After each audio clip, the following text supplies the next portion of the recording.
So welcome back. I'm happy to see so many of the faces here. You know, after the first lecture, you always wonder how many will show up for the second.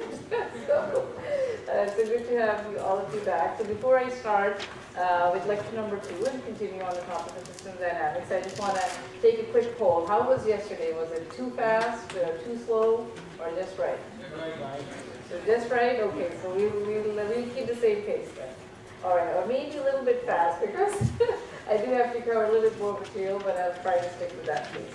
So let me quickly start with just a review slide. I talked about complex systems and try to show and illustrate how complex our world is in which we want to intervene, right?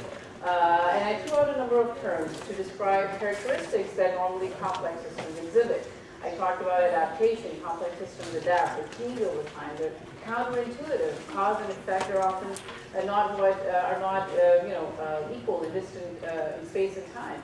They're characterized by trade-offs. The short term and the long term are sometimes very different. They're governed by feedback, right? The systems that we intervene with in turn impact many other things and are affected by our actions over time. They're non-linear. They're history dependent. So what we do at one point in time accumulates in the system state and stays with it. You cannot go back and change. And they are dynamic, right? They exhibit dynamic complexity. In this module, today's lecture and yesterday and tomorrow, this is the key aspect that we've been focusing on, right? So dynamic complexity arises due to interactions of different agents. And these agents might actually be just a few, but it is their interactions that leads to complex time-based behavior that we will find in real cases. So let me review some basic fundamentals of the different types or modes of dynamic behavior we commonly encounter. There are 3 fundamental types. The first one is exponential growth. I talked about that yesterday as well. Okay. The second type is goal-seeking, where system behavior basically converges to some steady state.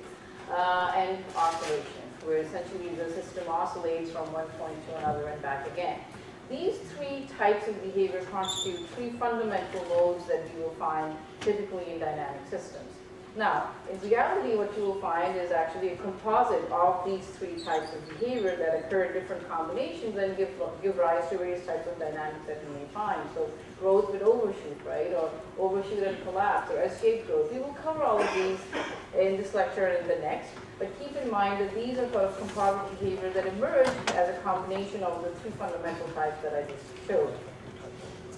So let me start with exponential growth. I talked about it yesterday as well, and I showed you some charts of world population, right?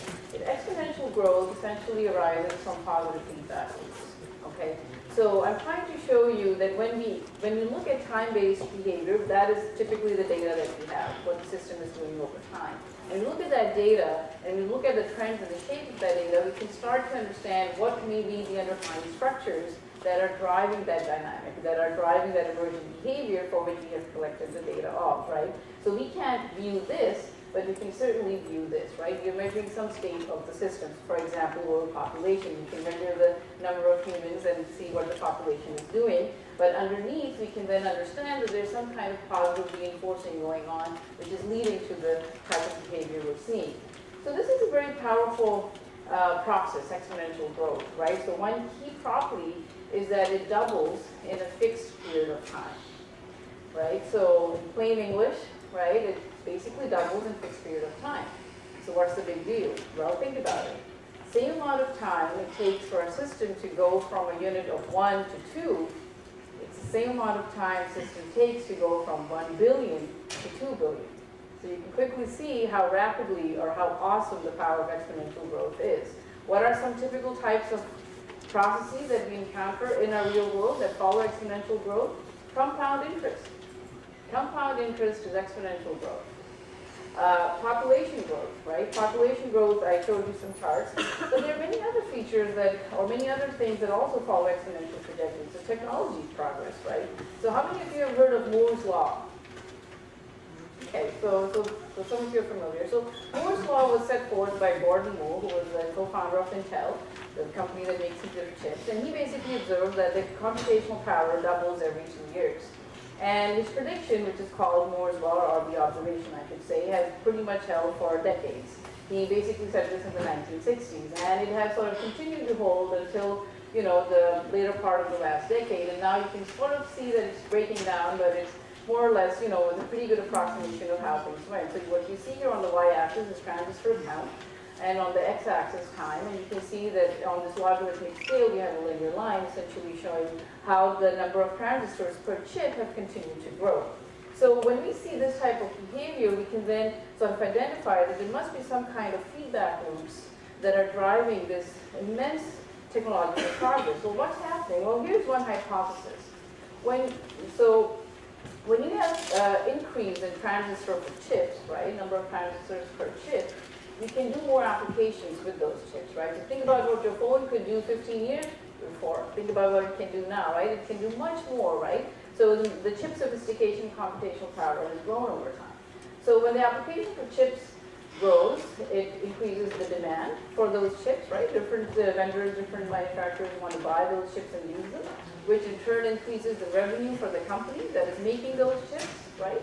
So when the revenue increases, the company can now increase its R&D budget, right? It can spend more in developing new chips, hiring more engineers, increasing its design capabilities and so forth, which in turn increases the transistors per chip, right? Now you can put more, right? So you've come up with more and more sophisticated designs leading to this positive feedback loop, which in turn can partly describe, the dynamic that we've seen, that transistor density has continued to grow exponentially over time. Now there are many other possible, loops that are functioning. So for instance, when the number of transistors per chip increases, it increases the computer performance, which gives the company sort of a competitive advantage over its other competitors who may not have been able to do that. And because of that competitive advantage, the demand increases again, which again feeds into the revenue, right? And another loop, sort of such thing. That because of the competitive advantage, the company can charge a price premium. And because of the price premium, again, that feeds back into the revenue, and we have another sort of cycle. So there are these multiple feedback loops all operating that have, according to this hypothesis, led to the exponential growth that we find, okay? So notice that, loop R1 is this inner loop here, R2 is this big loop around here, and R3 is this big loop around here. This is how the convention is when we draw causal loop diagrams. So by understanding, or at least hypothesizing what might be going on, it allows us then to intervene, strategize. If you're a company manager or a product, manager and so forth, trying to understand what are the driving parts and the driving elements for the emergent behavior that we see is a very powerful thing to have. Of course, there's a lot of sophistication that goes into drawing and validating these models, but nonetheless, I'm just showing you some schematics to, describe how to approach connecting behavior with structure. How should the behavior collect this model? For example, That's right. So it all depends on what the specifics are, what the specific values we assign and so forth, and that's actually a very good question. Nothing will grow forever, right? So you will see exponential growth happen for some time, but in reality, the system will either approach some kind of steady state or will collapse. Nothing can grow infinitely forever when we talk about real physical systems, okay? So absolutely. So in reality, there are going to be a set of balancing loops that will kick in over time that will limit this growth. But right now, I just wanted to talk about exponential growth as a fundamental mode of behavior, so I'm ignoring the balancing loops, okay? So let's do a quick exercise because, it's a very powerful process and often, we don't think about it. So let me take a sheet of paper here. All right, so this is from Elena's, lecture. So I have this sheet of paper, and I'm going to fold it once. All right, so you can sort of see how thick it is. All right, and I'm going to fold it another time. Right. So do you think I can fold it? What will happen if I fold it 40 more times? How thick do you think this paper will get? Just make a guess, and no calculators. So just make a guess that if I keep folding this paper, right, I fold it twice in front of me. If I fold it 40 more times, how thick do you think this paper will get? The folded piece will get? Half an inch? Okay. Any other guesses? But just estimate on what you think would be the thickness. So I have half inch. Any other? 2 centimeters. 3 what else is there here? So let me start writing this down. So 2 centimeters, half an inch, right? So what else? I don't think it's possible if we are doing this 40 times. Okay, why is that? To make very small, that it will come to a range that if we are doing it for 40 times, Yeah, if we keep folding it, you know. folding for 40 times, I don't think that is possible to get 40 times because there is no manipulation that will not be possible with the hand.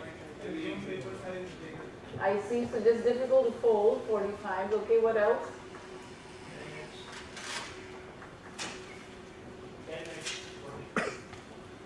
10x.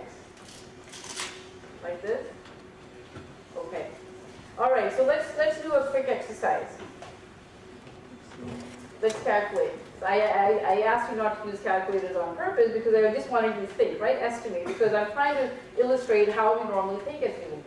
So a paper sheet is typically, 0.1 millimeters thick. Right? So just bear with me. This was a thought experiment. This was a thought experiment, right? So a sheet of paper is like 0.1 millimeters thick on average, right? So if I fold it twice, I'm probably looking at, 0.2 millimeters, right? If I fold it, so after 2 folds, right, it becomes 0.4. After 40 more folds, it's going to be 4.4 trillion. Okay? Which basically means in terms of thickness, this 0.1 millimeters times 4.4 trillion is 4.400 million meters.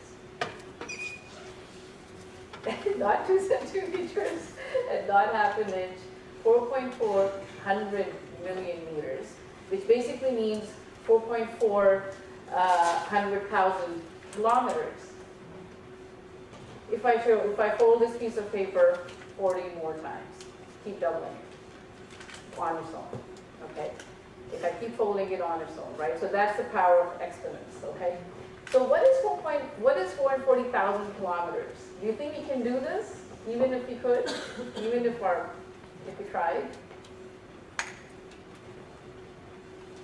The distance from the Earth to the Moon, it's here maybe 4,000 kilometers. So you would have to go to the Moon and partway back and fold this piece of paper. So that you can work out the numbers. That's how. So our mind is actually not able to comprehend what exponential powers do in terms of computation. Okay. So even starting with a very simple thought experiment, we actually grossly underestimate growth. We grossly underestimate the power of exponents and how quickly numbers become really big when they're growing exponentially, okay? All right, so goal seeking. Goal seeking is the other fundamental mode of behavior, right? In here, basically, the system tries to attain some kind of steady state over time, all right? And I've shown you the structure that underlies this.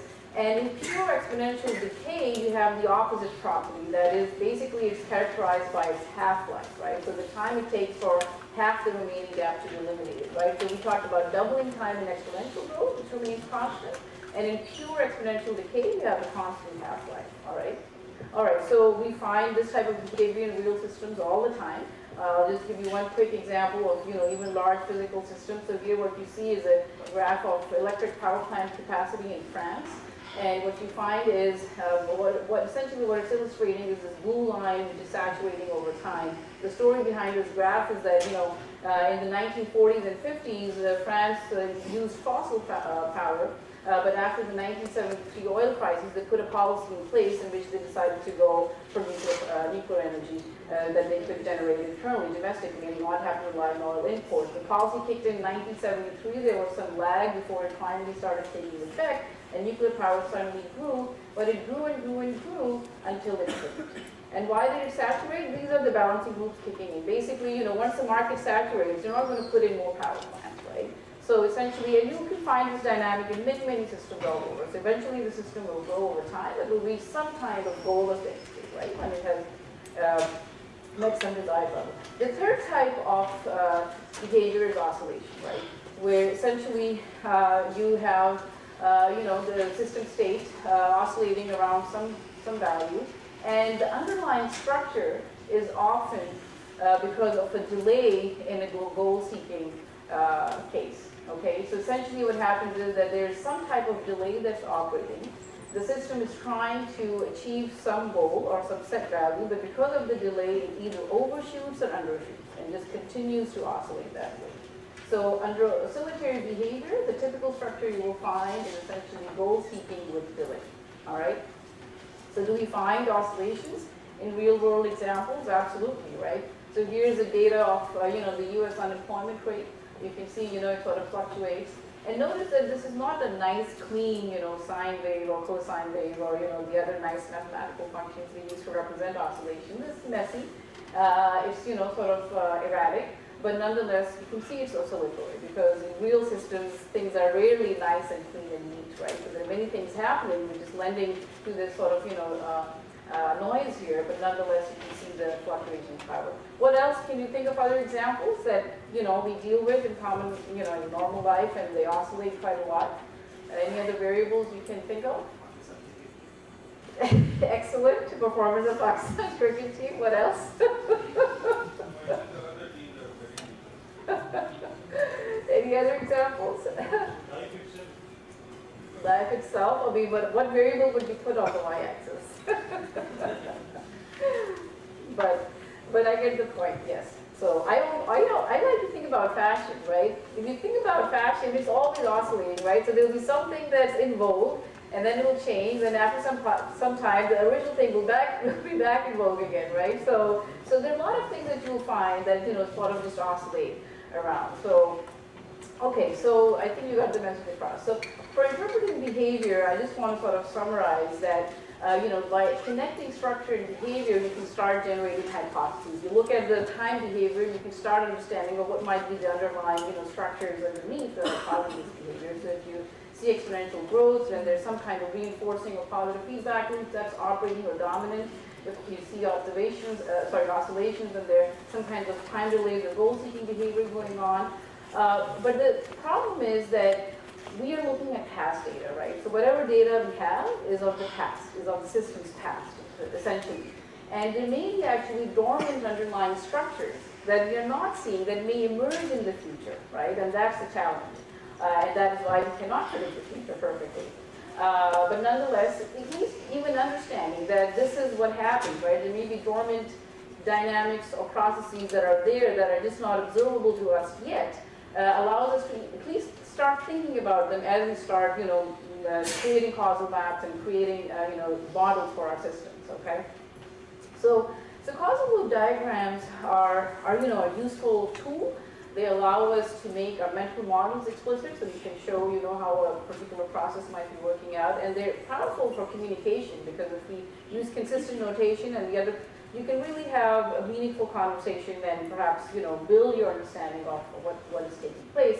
And the most powerful feature is that they allow you to naturally express feedback processes, right? Which are part and parcel of nonlinear dynamical systems.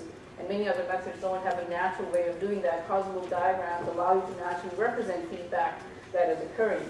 However, they cannot capture accumulations, right? You cannot use them for computation. You can't use them to run quantitative simulations. So what to do?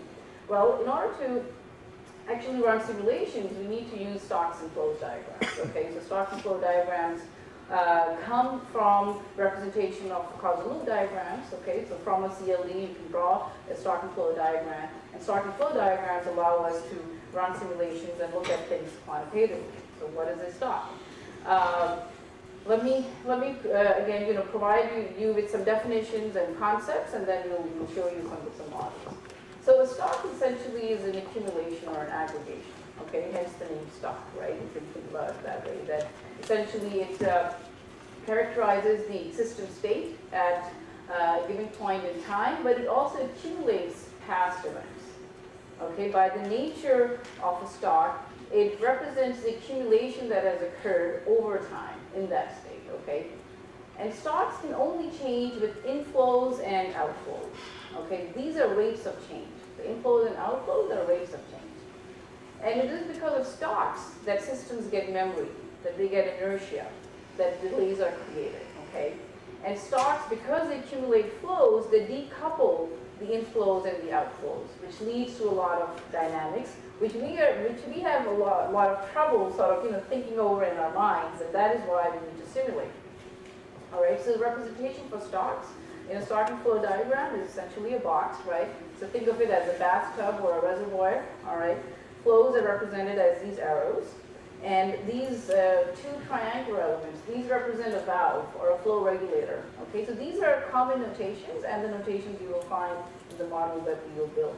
And this cloud here, this is a source or a sink, and by definition, it is considered to be infinite. So whenever we put a cloud in there, it basically means an infinite source or an infinite sink. It basically represents the model boundary. It basically says that we're going to ignore everything outside of what we're drawing in our model. We're going to represent it with stocks and flows, so how things are flowing and changing and their rates of change and things that are accumulating, and then everything else, we put it in an infinite bucket. That's the mathematical interpretation and the assumption that is being made. So when you start modeling, you want to start out simple, you put a few stocks and perhaps a few flows, try to connect things together, but then you can, as they say, challenge the clouds. You can start pushing the boundaries, perhaps adding more detail and more complexity to it, all right? All right, so a typical, a very simple representation will look something like this. That you have a stock, it has an inflow, which is the rate of change, or rate of flow that is coming inside the stock, and then an outflow, so what the quantity coming out, and these clouds represent, so this cloud here represents the source, and here this represents the sink. Okay, so from some kind of infinite source, there is an inflow coming in, and then it is going to some infinite sink. All right. So some examples. All right, so stock of population, right? That's my favorite example. I mean, you might be thinking, why am I stuck with the population example every time? Well, it's very intuitive. It's very intuitive, it's a very useful example, and then you can think about population not in terms of people, right? It could be products, or it could be anything that you care to count, basically, right?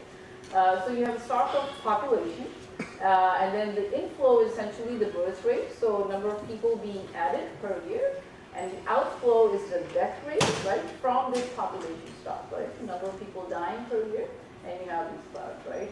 Another stock is your account balance, right? So what are the inflows, right? So the deposits made every month, right? And the withdrawals taken out, that's the outflow, right? And what remains is your account balance. Similarly, now, it doesn't have to be, when we make stock and flow diagrams, or when we make any model, in fact, it doesn't necessarily have to be a physical thing. It doesn't have to be money or water or people or any, it could be, even expectations, right? Because this is a model in which we're trying to quantitatively simulate various entities, and those entities may just be our beliefs or expectations, and many of the things that may not have a physical manifestation. So here, this is, a stock of expected orders that a manager may have in factory, okay?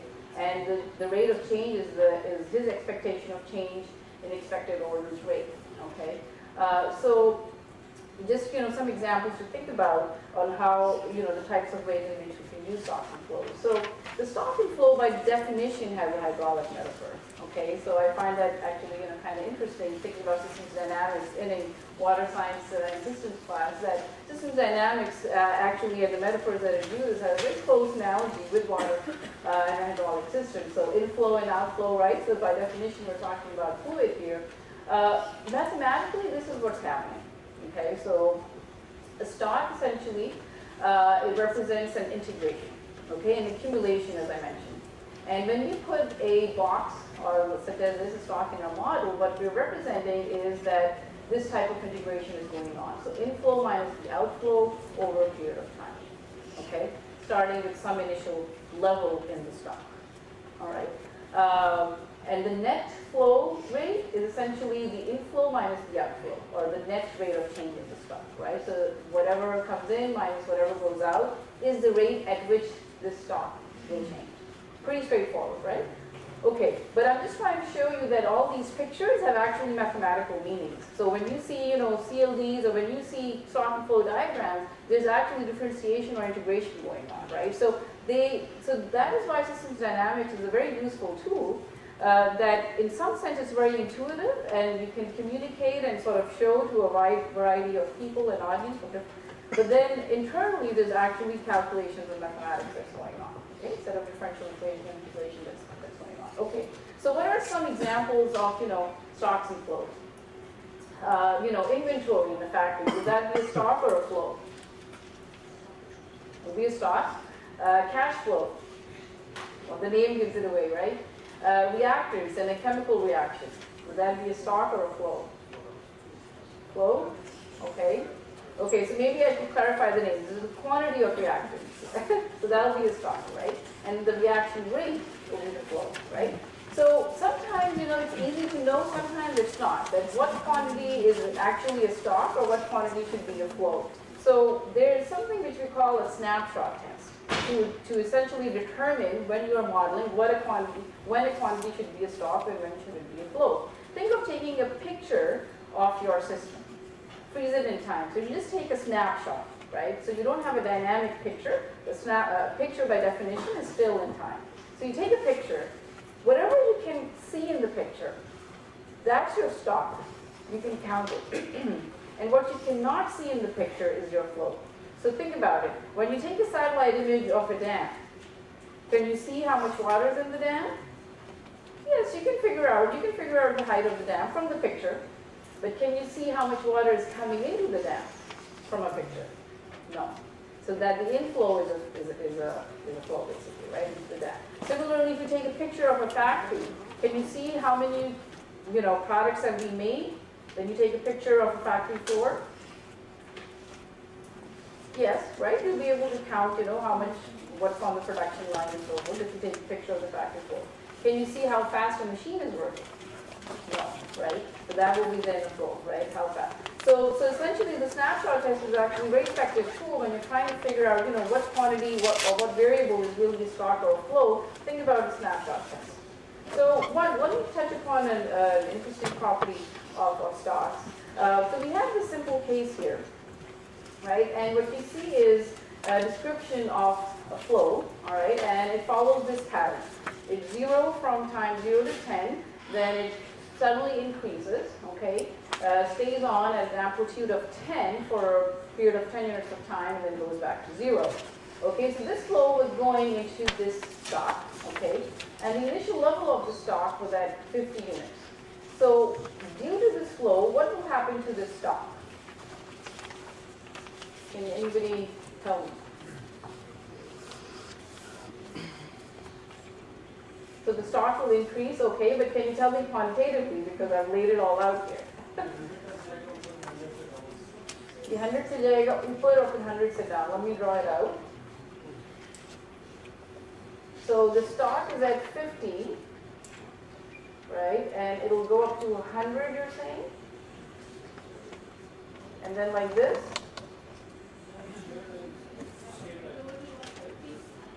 Like this. Okay? Everybody agrees? It'll come down after 20. Like this. Okay? Other suggestions? Okay. So let me speed it up because I know we're a little short on time. So you were partly right, partly not. So it won't go up to 100, it'll go to 150. And the reason is because the amplitude was 10 over a period of time 10. So 10 times 10 is 100, right? So you're actually adding 100 units of flow inside the stock. So therefore it'll go from 50 to 150. And then it will stay there. It won't come down. That's by definition the nature of integration, accumulation, aggregation, right? So when we added this flow, it basically changed the state of the system from one level to the other. This flow went back to 0, but the stock didn't. And that is something we often miss or don't think about. But that is what integration is, right? And this is memory. The stock remembers what happened to it, right? And this is inertia.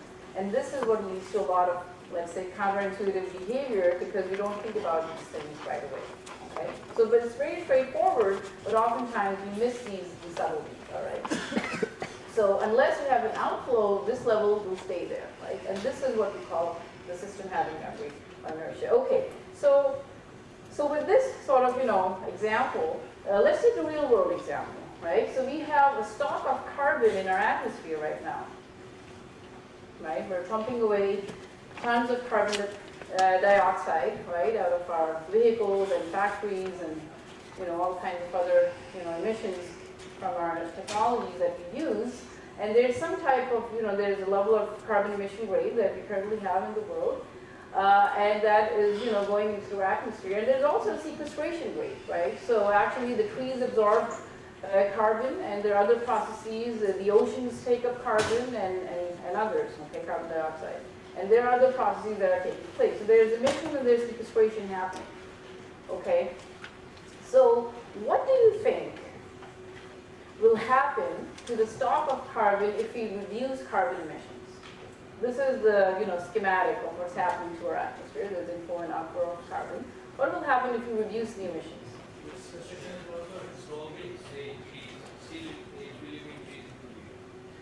It will still continue to increase.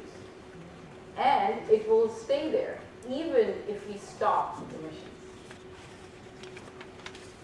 The carbon is there, right?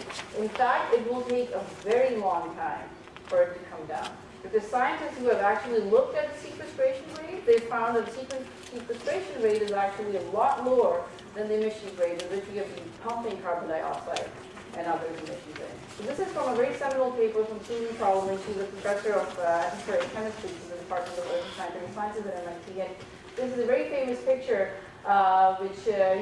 which really commands attention if you understand what it's showing. It's basically showing that right now we are at 409 parts per million of carbon in the atmosphere. You can go up to, Mauna Luna Observatory website and they'll tell you right now, what the amount of, carbon concentration is. And I checked it last night, so it was 409.1. I think this morning it might be another, another fraction up. So we're somewhere around here, okay? And we're continuing on an increasing trajectory because certainly we're not reducing our emissions anytime soon. And in this paper, what was simulated was that if we continue to pump carbon in and the emissions continue to grow and they peak, and then we basically stop pumping carbon. So imagine, we stop all activities that are generating carbon dioxide. Is that conceivable? I don't know. But they made, they modeled this. So let's assume that we just stop all emissions. Not even reduce emissions, we just stop emissions going into the atmosphere. The carbon will stay in the atmosphere for 1,000 years to come. So you can look at the scale here. Sequestration rate is so small, okay? And basically what they say, what they showed, or what they've simulated here is, the surface warming that's going to happen, thermal expansion of the oceans because of the radiative, increase in the temperatures. And essentially, the key sort of conclusions are that the increase in carbon dioxide is irreversible for a millennium or more, even after we stop emissions. Okay, so we've already pumped it in. The thermal expansion of the warming ocean, they, according to their calculations, might be anywhere from 0.5 meters to 2 meters. But additional contributions from glaciers and ice melt can actually jack that up by several meters. Does anybody know the elevation of Karachi? No, it's not zero, because then the sea would come in. It's a little above sea level, but it's near close to it, but not really zero. 0 to 20 meters. It's 8 meters. 8 meters. And just by thermal expansion, they're estimating 2 meters here and then several meters more if the ice sheet starts. So this is not, something trivial. It's actually something really consequential and something you need to sort of think about. Now, are these models correct? Do they have everything exactly right? Probably not. In fact, absolutely not. They're not going to be precisely correct. But we do know what's happening. We do know that the carbon dioxide is increasing. We have actual measurements for it. We do know that the Earth is also on a warming trajectory. So there are a lot of data that we do have that gives a lot of cause for concern and pause and something that we should think about. So this example of stocks and flows, so a lot of people just emphasize reducing emissions.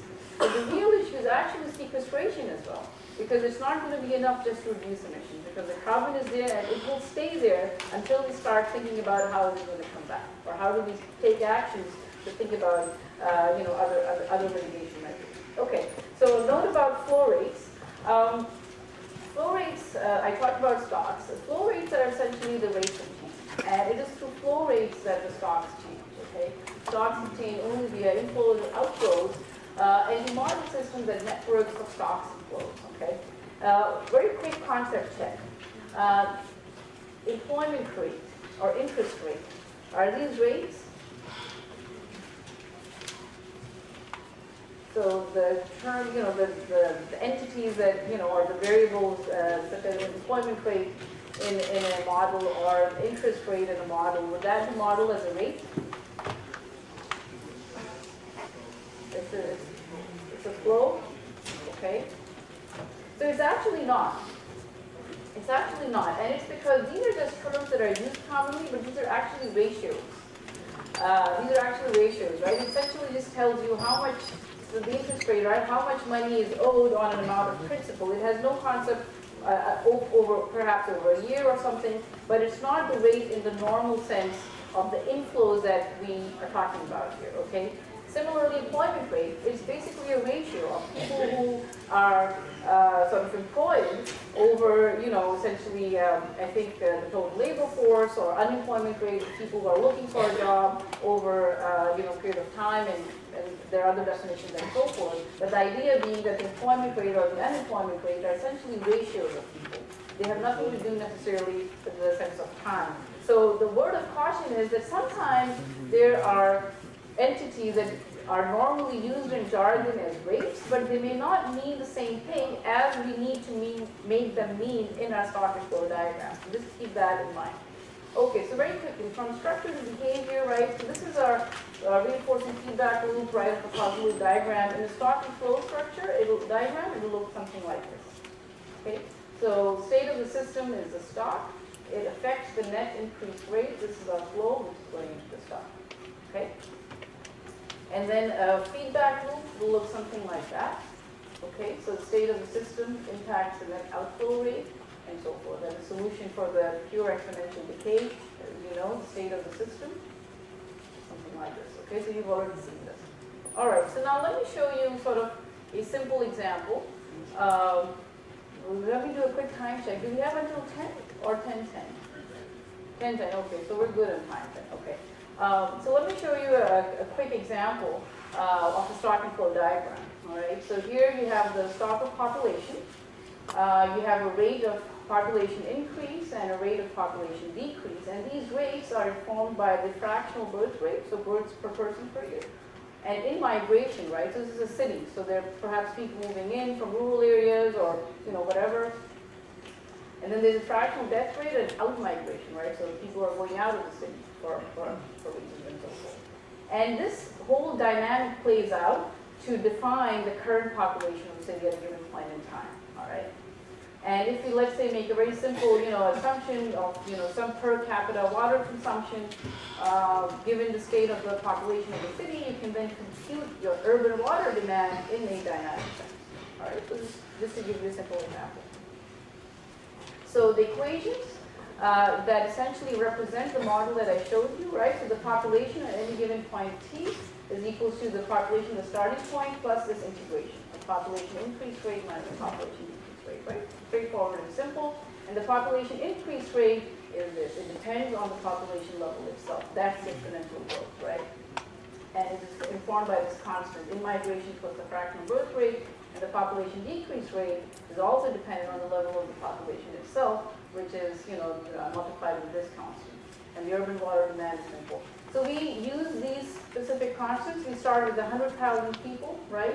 The fractional birth rate is, let's say, 4 people per 100. Okay, so that's why it's 0.04. So person per year. The fractional death rate is, let's say, 200 people. 2 per 100 people, okay, per year, and in migration, out migration, and I just assume a per capita coefficient. Now, please note that these units have to be consistent and they have to work out with these equations, and that is why I'm showing you these equations. And when I say the fractional birth rate and the fractional death rate, it's because of this specific unit, right? It's a person per person year. Okay. All right. So using these equations, you can use Basin to actually create a model. All right, I'm showing you a snapshot of my Basin window. Did people try to download Basin yesterday? I put up a link for it. So for those of you who did, I don't know if you played with it or not, and if you haven't, you're welcome to do it, after this class or later on. I'll use it again in the next lecture, but I just wanted to give you a sense. Oops, my battery is running low. Okay, so let me first quickly give you a sense of what it looks like. So I have.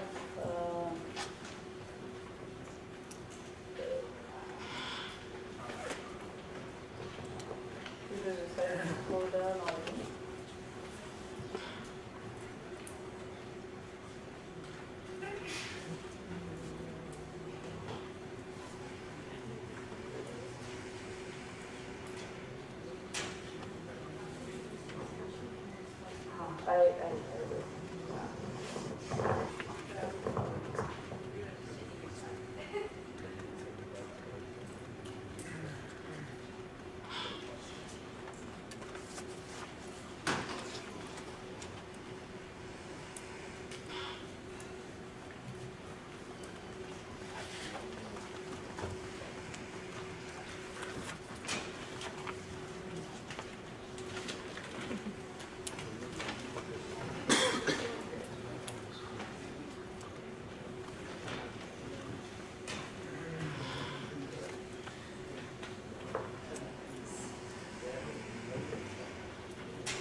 Yes.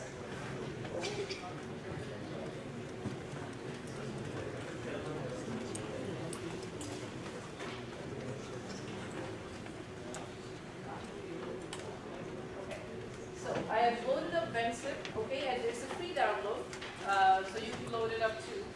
And what I've drawn essentially is a start to flow diagram, okay. And in the afternoon, I'll actually walk you through creating one. For those of you who want to follow, make sure you download Basin, and then you can follow along with me. But here I'm not going to construct the model, I already have it, made up so that you can just sort of get a sense of what it does. And I'll just point out, certain features of it. So here's my stock, okay, my causal links, my flow rates, and so forth.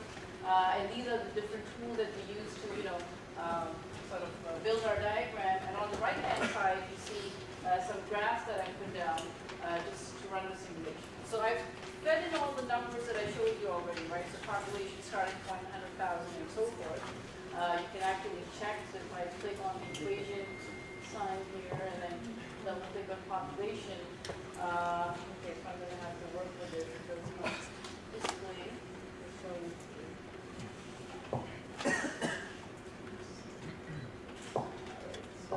if I click on population, I get this pop-up box, okay, and and I've set the initial value 100,000, okay, and it essentially is going to integrate. You can see the function that it's going to perform, right? In population interest rate minus population. This already comes up automatically. So when I wire things up, these equations automatically get fed in. So I haven't written these equations out. Basin already picked them out based on how I did the Vardy diagram. So it's very quick to build those models, okay? But I'm just showing it to you as to what it's doing, all right? The units is people. This I have specified and so forth, all right?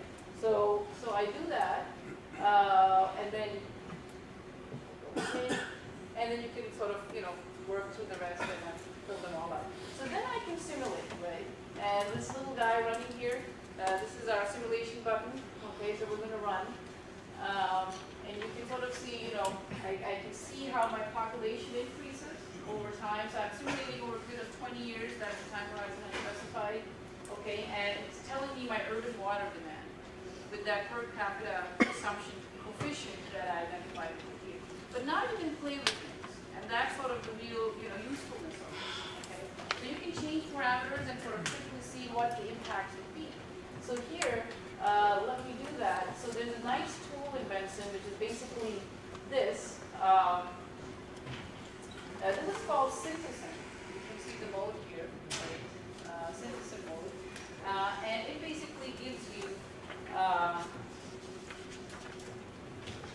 these slider bars that automatically appear on the parameters, right? And now I can run those slider bars in different ways to see what the impact on my simulation would be, what the population level would look like, and what the urban water demand would look like, okay? Now this is a simple example where I have just one stock, so you can sort of pretty much know what will happen. But quantitatively now you can see, you can probably know qualitatively what the trends would be, but this will be quantitatively. And then we have more stock, then it becomes very valuable because then you really don't know what to expect. Run those simulations to see what it is. But I'm starting simple here. So here I'm just going to very quickly, just for demonstration. So what if I decrease the per capita consumption, right? So let's say we want to invest in some kind of conservation measure, right? We want to say, no, we want to decrease the water use per person. And the government's trying to understand, or talking to, what's the local water utility agency here? WASA. So you're talking to DG WASA, right? And you bring your model and you say that, and as I said, population is a very dynamic entity. So you want to quantify, what would happen if they make some kind of investments for water conservation, right? So we can decrease this number from 75 to 55, and you can see what the impact of the water demand would be in real time. Okay, so these are tools that make very quick simulation possible and easy. So that is why I like Benson, because it's a good communication tool, and you can quickly, come up to speed and doing simulations. So what happens if, the migration increases into the city? What does that do to the city's population? So we increase, the migration rate, and you can sort of see what's happening to the population, right? It's quickly rising up, and the water demand consequently and so forth, right?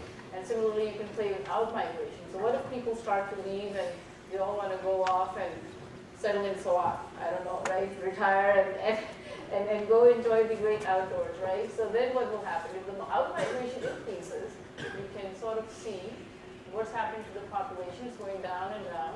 And eventually, actually, there might be a point when it just may almost actually collapse.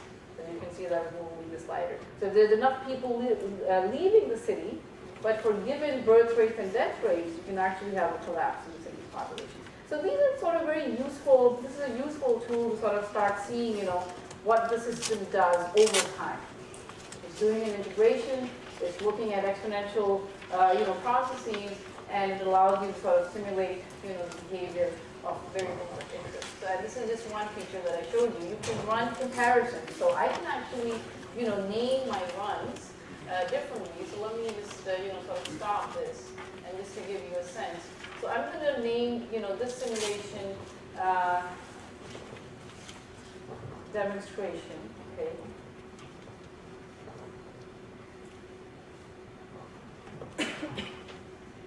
And I'm going to change,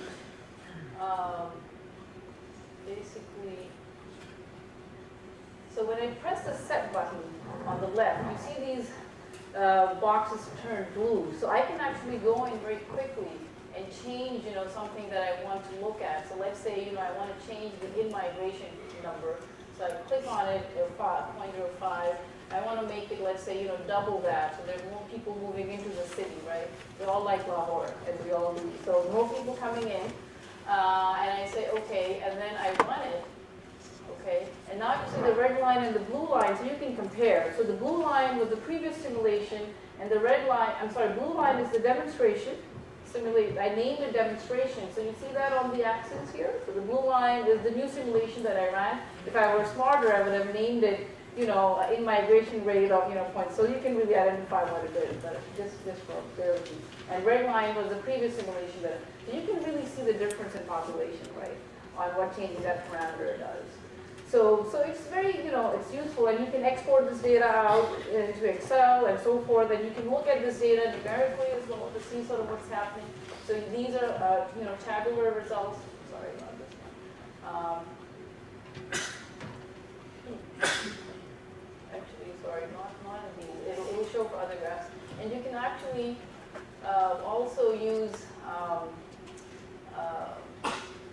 additional features such as control panel here. Okay, all of this is showing up here, so hence the confusion. All right, never mind. I will go through that after lunch, but just to show you what the control panel looks like.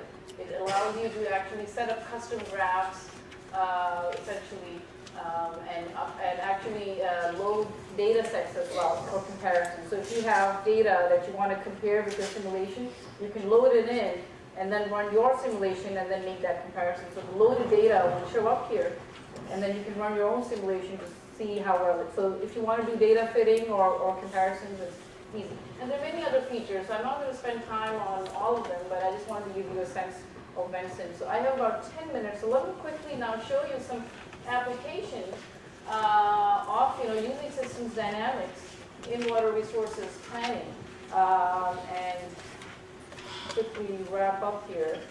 So going back to our presentation slide. Okay.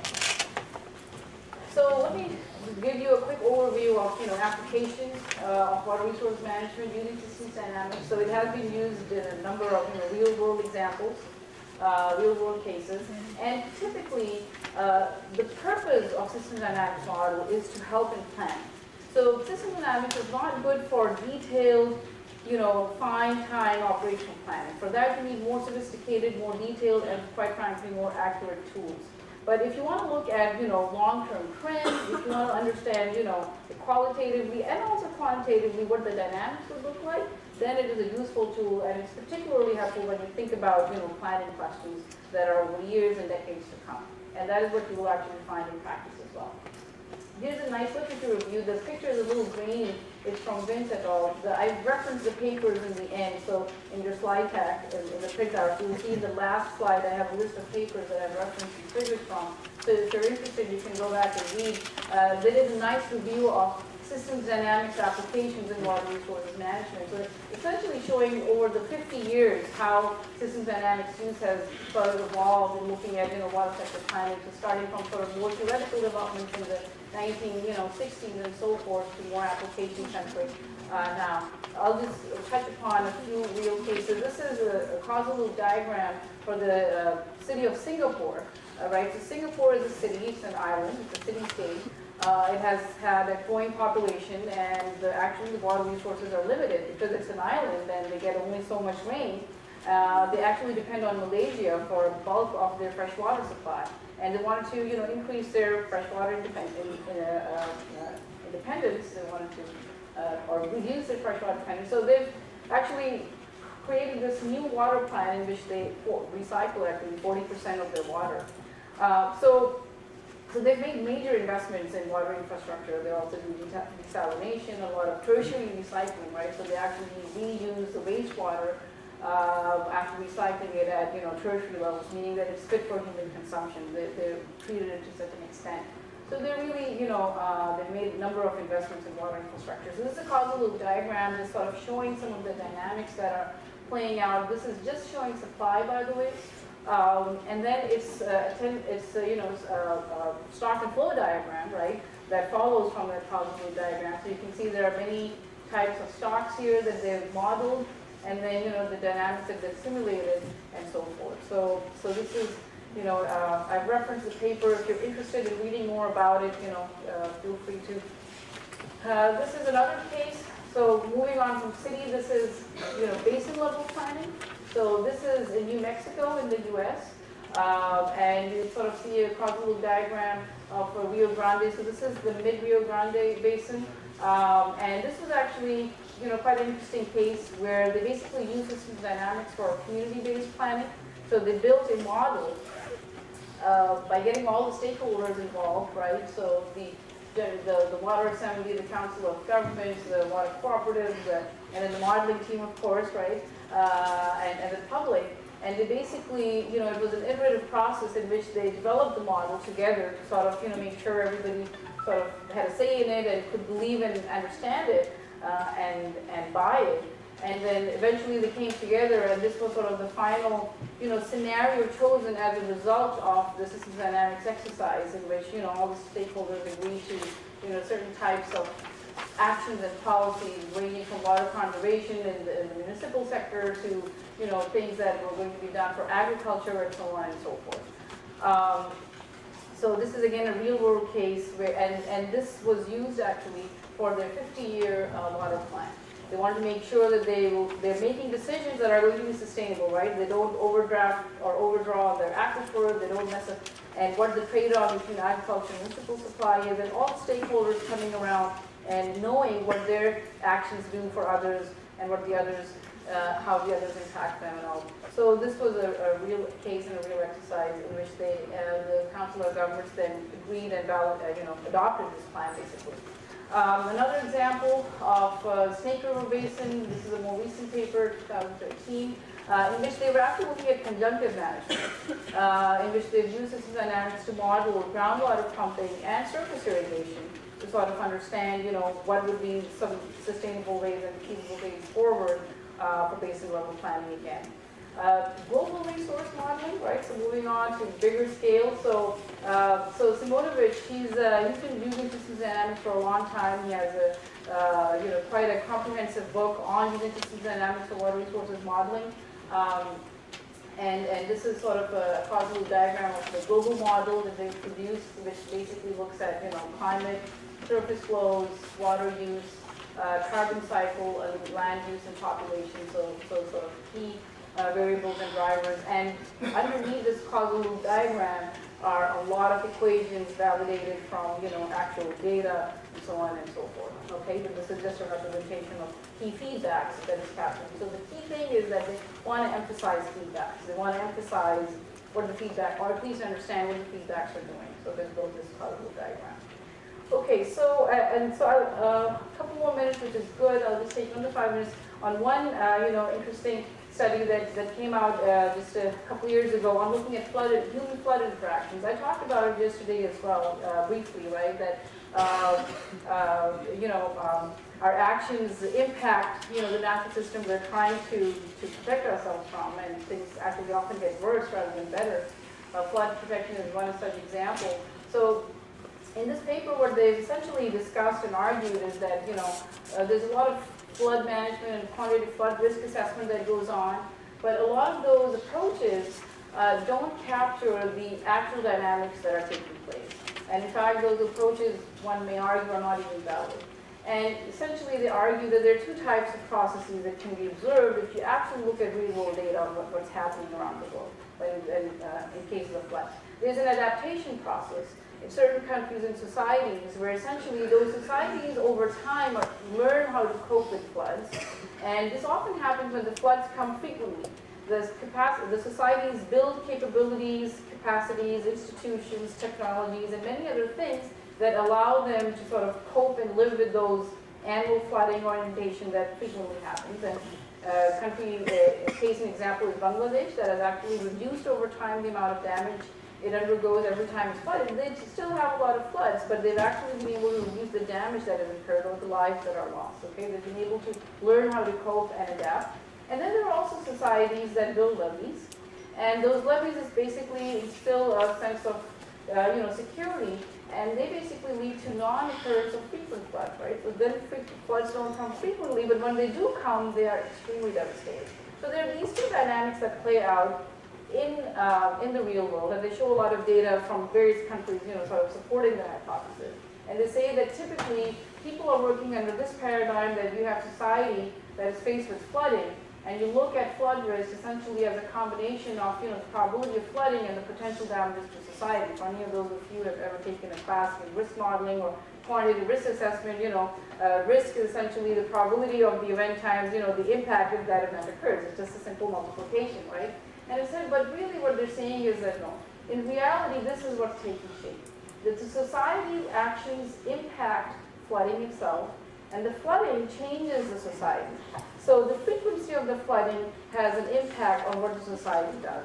So it's actually a coupled human natural system, and that is how we need to understand it and approach it. So they sort of show two extreme cases. The green society, this is the floodplain. They learn how to live within that floodplain. There's a few houses here, but mostly they know how to manage their land. And then this is the technological society that builds these high levees, and now you have these big expensive structures in the floodplain, right next to the levee. They use, some causal diagrams and so forth. I'm not going to discuss this in detail, but they have some, sort of stylistic modeling to show, to capture some key variables of, the relative flood damage, the population density in the floodplain, the flood protection level, H, which is the height of the levee, and societal memory of floods, which is a function of flood frequency, okay? And that affects the actions of the society. And this is sort of the key results. So this is just simulation. And they're essentially stylistically showing the behavior that emerges and arguing that how this type of model is superior than, sort of the static one snapshot approach that is taken for flood risk assessment. So here's the green society, the society that has learned how to adapt and cope. And typically, so essentially what's happening is that there are these flood events happening over years, okay? There are no levees, right? So this society doesn't have, so they're looking at an extreme case. And essentially, because of this frequent flooding, there's societal memory in the human system, right? Because of these floods, and therefore they learn what certain things and develop certain institutions, certain capabilities, and so forth. And these are the losses that are incurred every time the floods come in. Okay, so these losses go anywhere from 0 to 25%. All right, but this is a technological society. And here, actually the floods have intensified. The red lines indicate the higher floods that are there because of the levee being there. Now this is the height of, so every time a flood comes in, a levee is built. And over here, this flood comes in, the levee gets built, and then the other floods that have come in, the levee is high enough that no flooding takes place. Okay, so the levee is there, and when the floods come in, the levee is high enough that no flooding. That basically leads to loss of societal memory. That long period of time when no flood occurred. But then suddenly a large one comes in, some point in time in the future. And when that happens, the losses are up to 70%. Okay? So this is just a simulation, but it captures the dynamic, at least how they argue, that essentially what you're setting yourself up with these rare events with high impacts. And those high impacts could be actually significant enough that the society may not be able to recover from them. That's the argument really. You can probably recover from a 20% loss, 25% loss, 70% loss, or 80% loss. Throughout history, we've seen actually the empirical data shows that societies are not able to cope with that level of damage. So when you lose, 70, 80%, and now this is again very stylistic. So are we talking about number of people? Are we talking about dollars? This is up for discussion and interpretation. But in a general sense, and broadly speaking, they're arguing that if the damage is extensive enough, societies or cities basically collapse. I'll give you one real example: the city of Galveston in the state of Texas. It was the capital city of the state in the 19th century. It was a port city, thriving hub. Major flood comes in. The city is completely devastated. One of the worst flooding disasters in the history of the country. Today, Galveston is the tiny city that the state capital moved. It never recovered. The state capital moved to inland to the city of Austin. Austin is now the capital of Texas. Galveston is now a fraction of what it ever used to be. So and you can go on and on and on in history, and even the history of our own land here, Montreal and so forth. Many historians argue it was because of the hydrological impacts that the Indus basically caused, and there are many other reasons as well. So essentially, I think these dynamic approach of thinking about systems is crucial. That's what I'm trying to sort of leave you with, that thinking about complex systems, thinking about dynamics, and thinking about these non-linearities is absolutely crucial.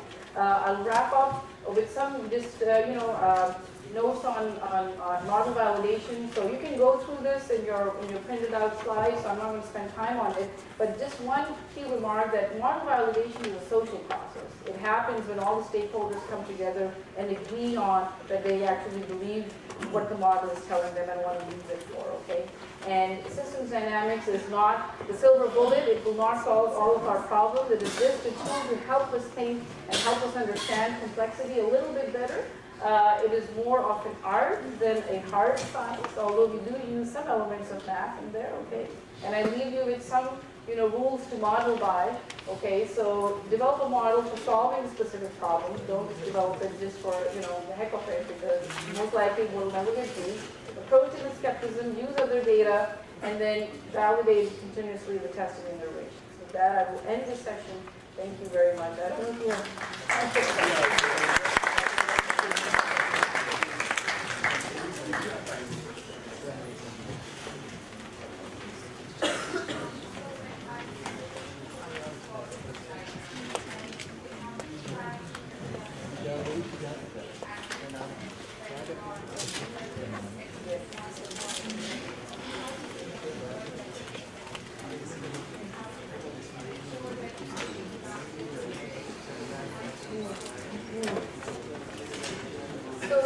Good question. We had a similar question yesterday, and Eleanor responded to that, and I'm going to respond the same way. So one, it's sort of an iterative process, and it's, there's no exact cookbook that you can check off, this is what you need to do, but there are some good rules. One good rule is that you start simple.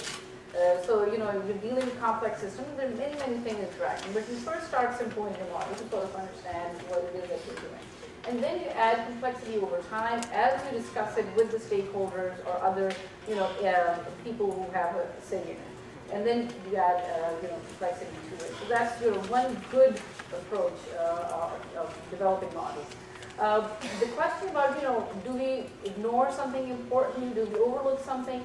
That is partly addressed when you don't do it alone. Modeling, by definition, is always going to be good if you include others who can bring different perspectives and perhaps knowledge that you yourself didn't have. So one, that is always the practice. And two, we can never be 100% sure that we captured everything, and that is the challenge, right? And that is why you cannot predict our future, that is why you cannot control everything that we would like. So there will always be that challenge, but there are some good practices that we can take to reduce some of those limitations, as I mentioned. So bringing in other experts, doing this as a team exercise, and slowly increasing complexity over time.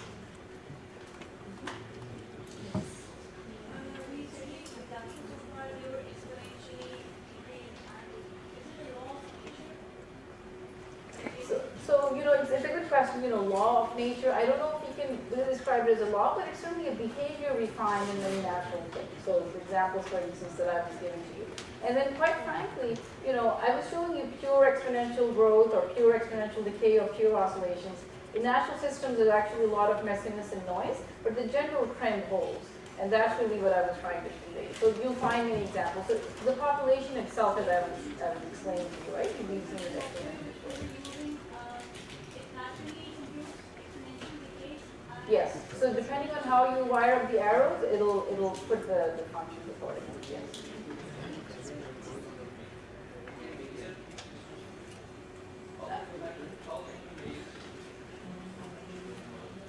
How can you measure the system situation? So it depends on what it is that you're modeling. So again, coming back to the population example, I mean, you hopefully we're going to do the census.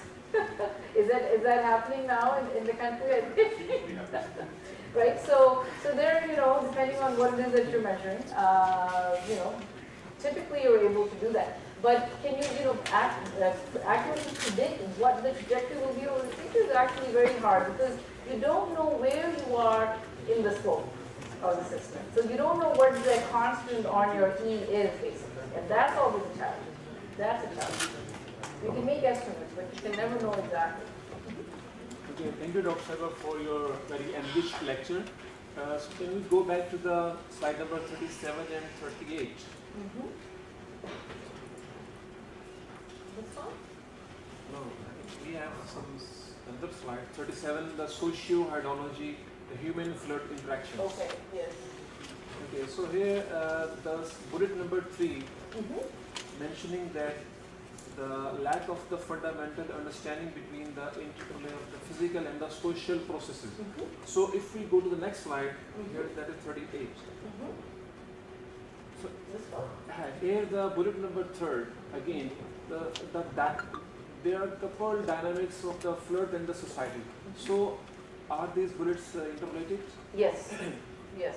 But secondly, what are the on the previous slide, the social processes? Yes, because the physical processes, I mean, regarding the flood, Yes, Yes. we can have an idea. But what are social processes? So social processes are some of the things that I was talking about, right? So levee building or the technological interventions that you bring in, we will call that as a social technological intervention. The organizations or coping mechanisms that we, so early flood warning systems, right? That's a social process that plays out. To put that in place to reduce, let's say, loss of life or flood damage. Or even levee breaching, right, is a social process when the flood comes in. Which levee is breached and which is left untouched, right? So all of these are actually social processes and decision making that is taking place which impacts the flood and where the flood damage I occurs. think that's the more technical, I think. I mean, No, that is what we broadly are referring to as social. So socio-technical, because what is technology? We create technology, we use it, we implement it, and we operate it, right? So here, technological interventions are folded in the social broad social umbrella. You can parse it out differently, but here, broadly speaking, all of these things are included, as well as the social process of deciding to develop the floodplain or not, right? That's a question of urban planning, it's a question of organic growth, or a question of not enforcing laws that allows structures to be built that shouldn't have been there in the floodplain on certain reasons. All of these things broadly categorize as social process. one last question, a mini question. I mean, that's not with I mean, a few of the slides have the references at the bottom, Yes, mentioning even the pages. yes. So, I mean, is that exactly that those sentences mentioned on the page, or you have rephrased? So most of them I rephrased, but the ones that there are quotes, you will find them, as is. But these references are there really to encourage you to read the paper and go through the reference if you're interested in this. I'm just picking out, key takeaway messages that I think would be of interest to this group. Thank you. That's really what I'm doing. Thank you. All right.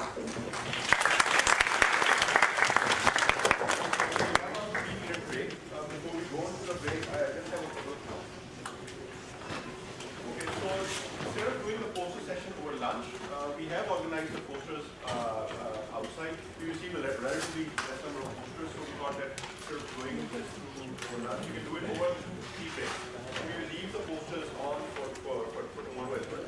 So feel free to interact with the poster presenters during the sessions. And then very importantly, today there is going to be a group photo. So as soon as we are done with the lecture before lunch at around 12:40, we're going to assemble outside.